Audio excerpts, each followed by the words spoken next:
DXDC Radyoman Report. Mainitong gidawat sa Coast Guard District Southeastern Mindanao ang pag-abot sa Bacamla Indonesian Coast Guard delegates ug ang ilang 48 metros patrol ship nga KN Gajah Laut kun Elephant Sea 404 dinhi sa Dakbayan sa Davao.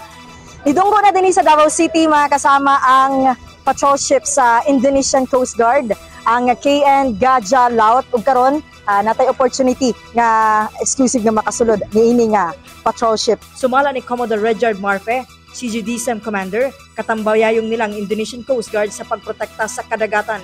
Ipadayon sa PCG ug Indonesian Coast Guard ang koordinasyon aron masigurong maimplementar og sakto ang balaod batok sa mga illegal nga aktibidad.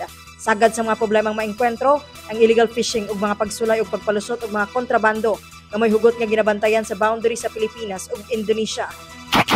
Sa SOLAS kasi existing nga yung isang international convention na in terms of search and rescue dapat meron tayong may magtulungan talaga yung mga neighboring countries.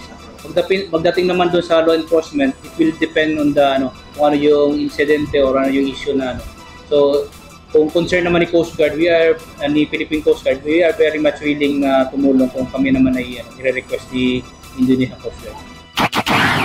Gipaniguro sa PCG ug Bacamla nga magtinabangay kung adunay mga maritime incidents, andam silang mo responde sa search and rescue operations isip mag-igsuong nasod gamit ang mga floating assets ug mga kahimnaman. Sumala sa Indonesian Coast Guard, wala sila na monitor nga threat ug in close coordination sila sa PCG. Kasama mo sa balita ug serbisyo publiko, Radyoman Aimee Ginita, Tatak RMN. RMN News, Diretso Balitang Metro Davao.